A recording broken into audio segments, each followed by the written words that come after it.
Assalamualaikum warahmatullahi wabarakatuh. Allahu Akbar, Allahu Akbar, Allahu Akbar. Allahu Akbar, Allahu Akbar, Allahu Akbar. Allahu Akbar, Allahu Akbar, Allahu Akbar. Allahu Akbar kabira walhamdulillahi katsira wa subhanallahi bukratan wa asila. Assalamualaikum warahmatullahi wabarakatuh. Alhamdulillah, marilah kita panjatkan puji syukur pada Allah Subhanahu wa taala yang pada hari ini telah memberikan kita kesehatan, telah memberikan kita sebuah nikmat yang besar. Pada hari ini kita semua telah merayakan hari raya Idul Adha.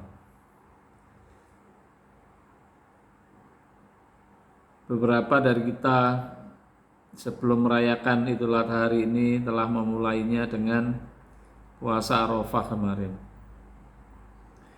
Kemudian hari ini pula kita semua, sebagian dari kita telah menyembelih hewan kurban. Itu semua adalah sebuah nikmat yang diberikan oleh Allah kepada hambanya yang beriman.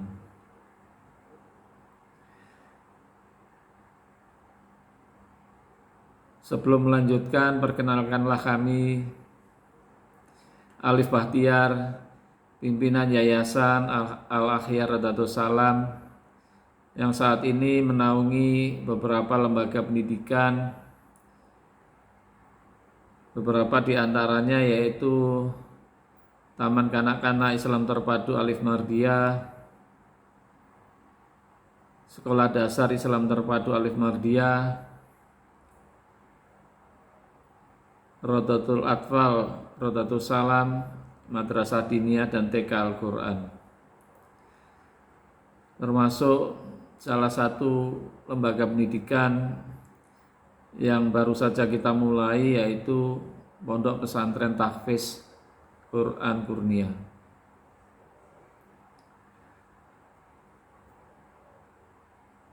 Alhamdulillah pada pagi hari ini tadi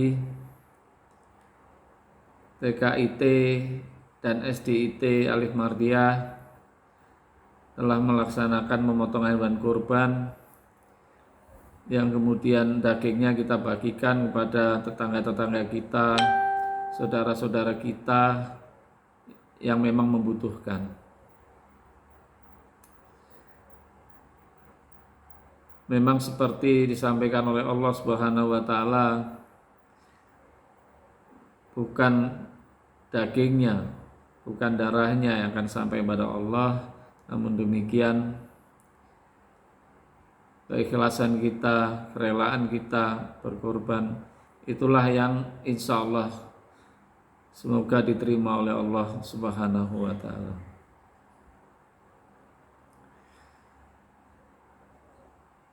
Dalam kesempatan ini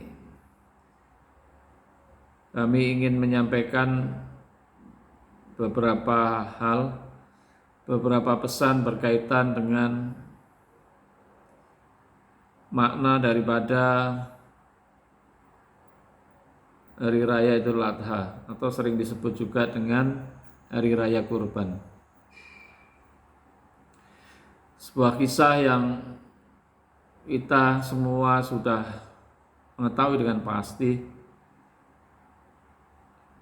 Hari Raya Idul Adha itu dimulai dengan kisah Nabi kita Ibrahim alaihissalam. Kita tahu Nabi Ibrahim mempunyai anak yang bernama Ismail. Pada suatu saat Nabi Ibrahim menerima wahyu dari Allah Subhanahu wa taala untuk menyembelih anaknya Ismail. Nabi Ibrahim juga seorang manusia. timbul sebuah perasaan yang galau luar biasa menerima wahyu itu. Bagaimana mungkin seorang ayah kemudian akan menyembelih anaknya sendiri. Namun demikian, Nabi kita Ibrahim adalah seorang yang sangat taat pada Allah Subhanahu wa taala. Karenanya beliau mencoba menyampaikan wahyu ini kepada putranya Ismail. Ya anakku, ayah menerima wahyu dari Allah, di mana ayah diminta untuk menyembelih dirimu. Mendengar penjelasan ayahnya, tanpa diduga Ismail memberikan jawaban yang sungguh-sungguh tidak disangka oleh Nabi kita Ibrahim. Ya Allah, ya ayahku, demi Allah, kalau memang itu adalah perintah dari Allah, laksanakan. Insya Allah anakmu ini akan menjadi benar-benar seorang hamba yang taat dan beriman pada Allah. Nabi kita Ibrahim sangat terharu mendengar jawaban anaknya. Kemudian pada hari-hari berikutnya, Nabi Ibrahim merencanakan melaksanakan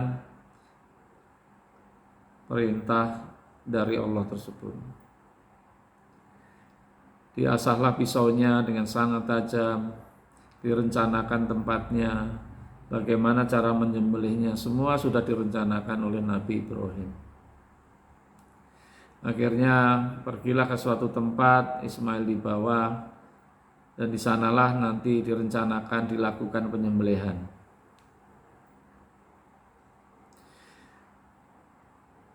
Tapi yang namanya setan tidak pernah tinggal diam. Setan berusaha mengganggu Nabi Ibrahim agar supaya membatalkan rencananya menyembelih Ismail. Namun Nabi kita sekali lagi tidak gentar dan tetap ingin melakukan apa yang menjadi perintah Allah tersebut. Akhirnya setelah datang di tempat yang diharapkan, kaki Nabi Ismail, tangan Nabi Ismail diikat. Pisau yang tajam berkilat-kilat siap untuk menyembelih leher daripada Ismail. Di saat suasana yang kritis itu, tiba-tiba turunlah malaikat Jibril yang memberitahu putusan Allah bahwa Ismail kemudian diganti dengan hewan kurban. Saat itulah kemudian kita mengenal sekarang hari raya Idul Adha, atau sering disebut juga dengan hari raya kurban.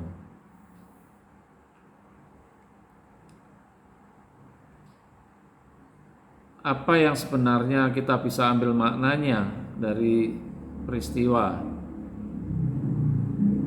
Nabi Ibrahim dan Nabi Ismail? Bagi kami sebagai pengelola pendidikan, Nabi Ibrahim, Nabi Ismail telah melaksanakan sebuah prinsip yang kita kenal di dunia sekarang ini, khususnya di negara-negara maju, di perusahaan-perusahaan asing, perusahaan-perusahaan multinasional dan sebagainya, sebagai konsep apa yang disebut dengan finish what we start. Selesaikan apa yang kita mulai, selesaikan apa yang sudah kita rencanakan. Nabi Ibrahim melaksanakan perintah Allah itu tidak serta-merta serampangan, namun demikian penuh dengan perencanaan, penuh dengan rencana-rencana yang sungguh matang. Dan akhirnya rencana itu dilakukan sampai selesai. Karena itu kemudian Allah menghargainya dengan menurunkan malaikat Jibril mengganti Ismail dengan hewan kurban. Dunia pendidikan ini adalah sebuah dunia investasi jangka panjang. Kita tidak akan mengerti hasil pendidikan anak-anak kita paling tidak setelah 15 atau 20 tahun mendatang. Apakah anak-anak yang kita hasilkan dari sekolah kita memiliki perilaku yang mulia, perilaku yang kita harapkan, kecerdasan emosional, spiritual yang baik, kita baru melihatnya nanti 15 mungkin 20 tahun yang akan datang. Karena itu sekali lagi dunia pendidikan sekolah itu bukanlah sesuatu yang main-main. Kita harus sungguh benar-benar serius.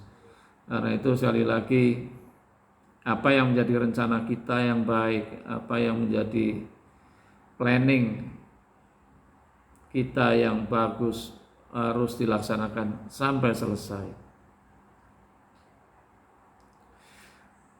Contoh yang sederhana misalnya kita ingin sekolah kita menjadi sekolah yang aman, sekolah yang sehat dan sekolah yang nyaman buat anak-anak belajar. Ini pastilah perlu rencana yang baik, perlu rencana yang matang, perlu rencana yang bagus. Nah, rencana-rencana itu nantinya kita kerjakan dengan tahapan-tahapan yang ada, dengan sepenuh kemampuan kita, yang pada akhirnya kemudian selesai dan diharapkan memberikan hasil sesuai harapan kita.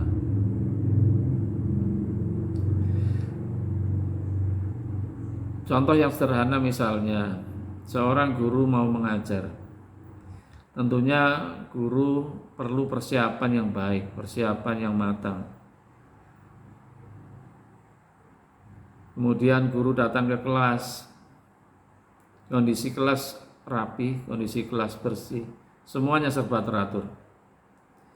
Kemudian mulailah pembelajaran di kelas.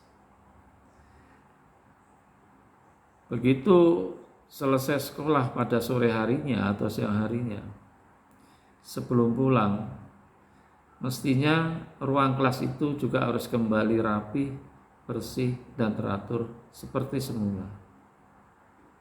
Bagaimana caranya? Ya tentu saja guru bisa melakukan dengan cara yang sudah direncanakan, termasuk juga mungkin melibatkan anak-anak.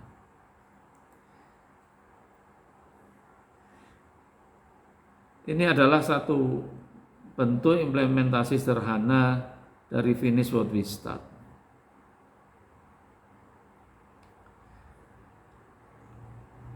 Prinsip ini seperti sudah kita sampaikan di depan, di beberapa negara maju itu sudah sangat-sangat terbiasa, bahkan ini sudah menjadi semacam budaya.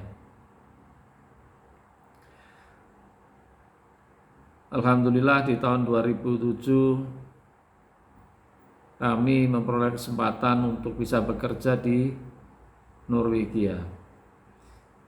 Norwegia itu sebuah negara kecil di daerah Skandinavia. Penduduknya nggak banyak, hanya sekitar 5 juta. Namun demikian Norwegia telah menjadi bangsa yang sangat makmur. Dan mereka menjadi bangsa yang sangat bersih dari KKN.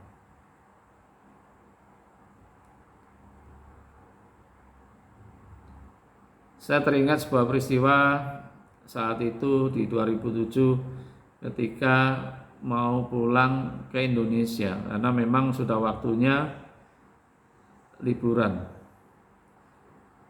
Pagi harinya cuaca sangat cerah. Kemudian saya datang ke kantor, Nyampe di kantor tiba-tiba 30 menit kemudian terjadi hujan salju yang sangat lebat, angin yang sangat kencang.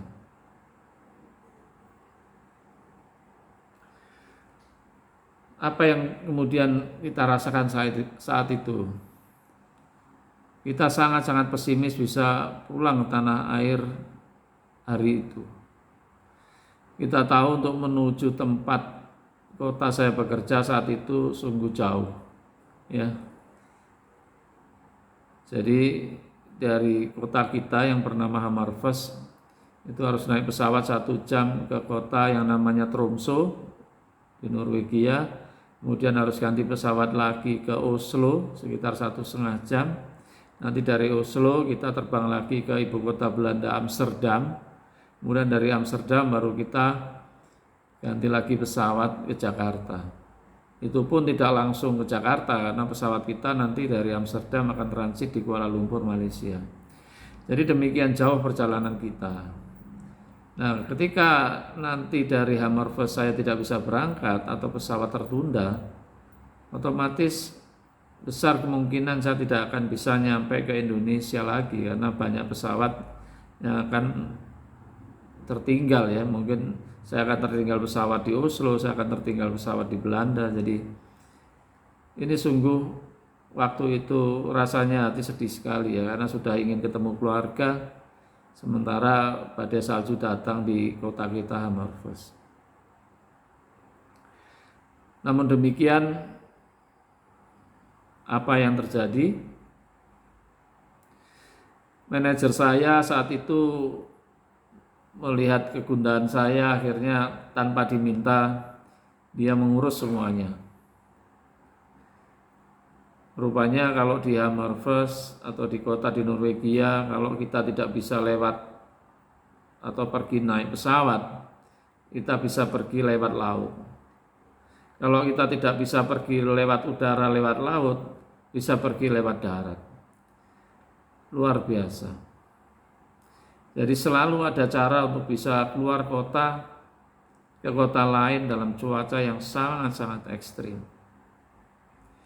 Akhirnya manajer saya mengurus perpindahan saya dari pesawat agar supaya bisa naik kapal laut ke kota Tromsø.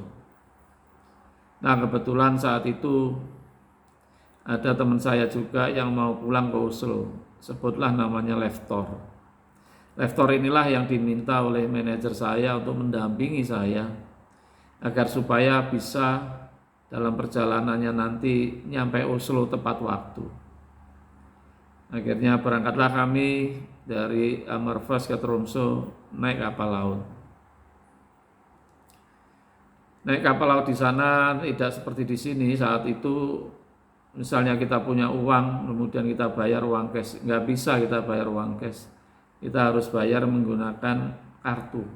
Saya tidak tahu apa itu kartu kredit atau kartu yang lain. Akhirnya Leftor mengeluarkan kartunya, kemudian membayar untuk saya naik kapal dari Hammerfest ke Tromsø. Sampai di Tromsø saya didampingi sama-sama naik pesawat ke Oslo. Nah, kemudian nyampe di Oslo, Leftor itu menunggu saya sampai saya naik pesawat ke Amsterdam. Teman saya ini memastikan bahwa saya benar-benar lepas masalahnya, tidak ada lagi halangan untuk kembali ke tanah air. Itu adalah sebuah contoh yang sederhana yang kita alami benar saat itu. Karena itu kembali lagi, finish what we start, ya. Itu betul-betul sudah diterapkan di sana. Bahkan sudah menjadi budaya. Semua rencana, semua planning yang baik itu dilaksanakan sampai semua itu selesai. Jadi intinya kalau kita mau membantu orang, ya rencanakanlah membantu orang itu. Kemudian pastikan bahwa orang itu sudah lepas masalahnya. Ya tentunya ini tidak mudah, ya. Tapi kalau ini sudah menjadi budaya kita, mestinya tidak akan sulit. Ada peristiwa lain lagi ketika satu saat saya dan istri berlibur ke Australia. Australia itu negara yang nggak jauh dari kita. Dari Jakarta ke Australia Barat atau dari Bali ke Australia Barat Perth itu hanya perlu waktu 2-3 jam penerbangan. Pada suatu saat kami bermain atau mengunjungi sebuah taman di kota. Saya lupa entah di Perth atau Sydney. Nah, di taman kota itu saya melihat ada seorang tua, orang yang tua bermain-main dengan anjingnya. Tanpa diduga anjing itu kemudian BAB mengeluarkan kotorannya. Kemudian apa yang terjadi? Orang tua itu mengeluarkan sarung tangan, orang itu mengeluarkan kantong plastik dari saku celananya. Kemudian kotoran anjing itu diambilnya dengan menggunakan tangan, kemudian dimasukkan ke dalam plastik. Kemudian plastiknya diikat, kemudian rumput yang terkena kotoran tadi dibersihkan lagi. Peristiwa itu mungkin di Australia ya, itu sudah menjadi hal biasa. Namun buat kami yang dari Indonesia itu menjadi suatu hal yang luar biasa. Nah, pertanyaannya, prinsip apa yang dipakai sehingga orang Australia bisa seperti itu, menjaga kebersihan? Sekali lagi, finish what we start itu sudah dilakukan, bahkan menjadi budaya di sana. Jadi kalau membawa anjing jalan-jalan ke taman kota, ya disiapkan kantong plastiknya, disiapkan sarung tangannya dan sebagainya. Ketika ada kotoran atau BAB yang jatuh ke taman, segera dibersihkan, semuanya kembali bersih.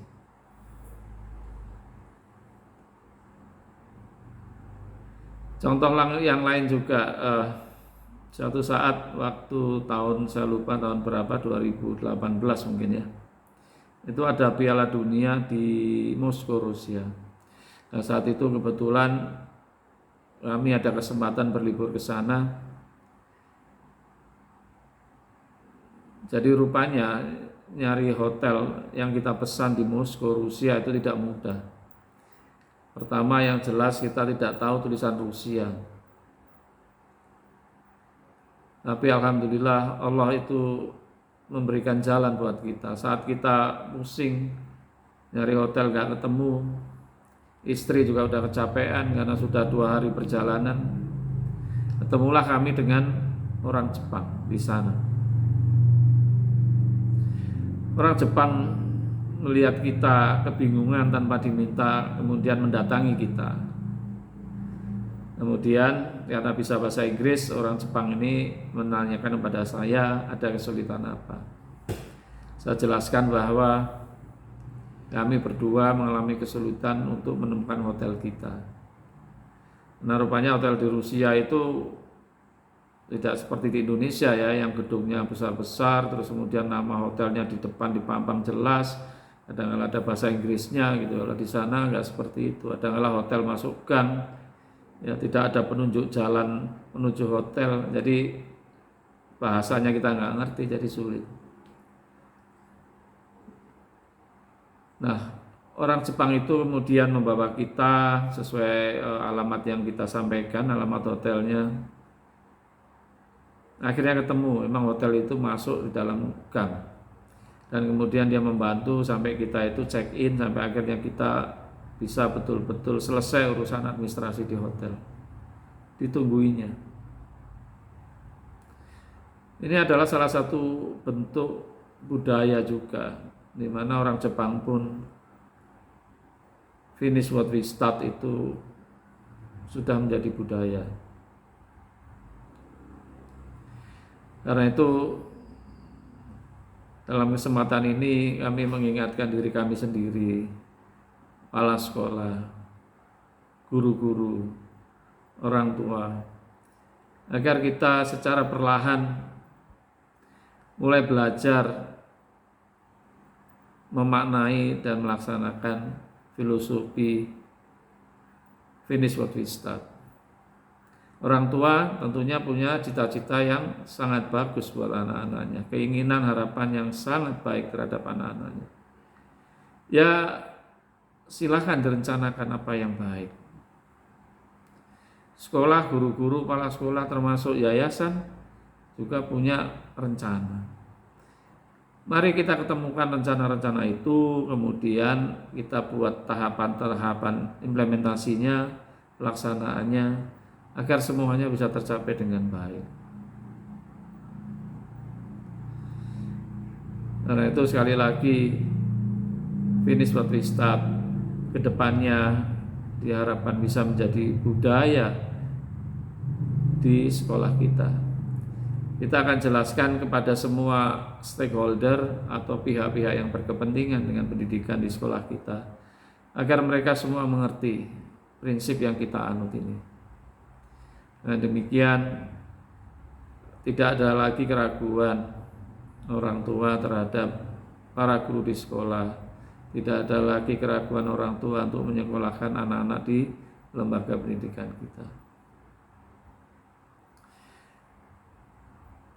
Kami mengucapkan terima kasih atas kepercayaan Bapak dan Ibu menitipkan menyekolahkan anak-anaknya di sekolah kami.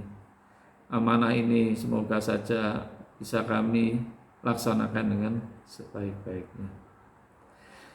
Selamat Hari Raya Idul Adha. Selalu jaga kesehatan karena memang pandemi belum berakhir. Mari kita semua bersama-sama bekerja bahu-membahu. Saran dan kritik silakan ajukan dengan bahasa-bahasa yang baik. Insya Allah rencana yang kita buat semua bisa terlaksana dengan baik. Akhirul kata, marilah kita berdoa pada Allah Subhanahu wa Ta'ala agar merestui apa yang memang sudah kita rencanakan dan apa yang akan kita laksanakan. Assalamualaikum warahmatullahi wabarakatuh.